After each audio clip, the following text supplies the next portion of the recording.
The shamanic practices of the proto-Vedic people, the Indo-European people. The Indo-European people, which are parallel to all shamanic people, and it evolved into the Vedas and the science and theory. Mm-hmm. But they started as rituals and practices of nomadic people. Mm-hmm. And sometimes we have a sense in the West that spirituality is very otherworldly, sort of separate from our day-to-day practical experience. But as you explore the Sanskrit tradition, in particular its tantric origins, there is a different sense, a sense of oneness, of our sensuality and our spirituality really coming together, as you expressed earlier in the very word, devas.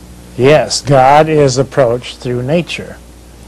Just as in the Hebrew Kabbalah, the Ein Sof, the God is approached through the Shekinah, Mm-hmm. who is approached through the Malkuth, the nature. Mm-hmm.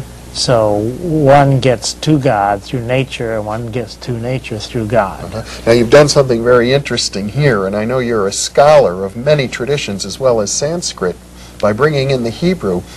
I think it's useful to point out to our viewers that when it comes to human culture, there are many different streams. Hebrew, the Sanskrit, perhaps the Chinese, the metaphor, Polynesian, the American Indian, the African, that Mayan.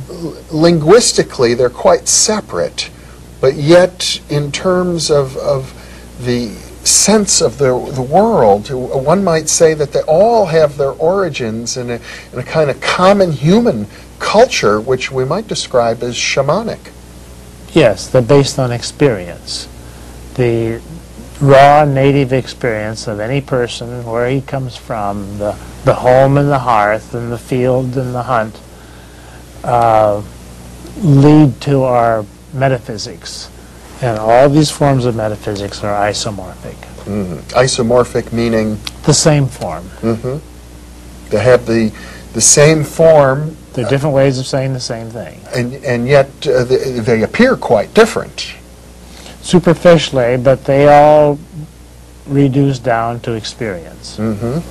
Well, it's very interesting as we're exploring the Sanskrit tradition. What you're saying here is that although it doesn't share much history with the Hebrew tradition or the Polynesian tradition, when you begin exploring it in its depth, it's the same. We come to the same thing, yes. Mm-hmm. The Vedic way is a nice way to do it because it is so thoroughly developed. Mm-hmm. But one can do it in Polynesia just as well. Yeah.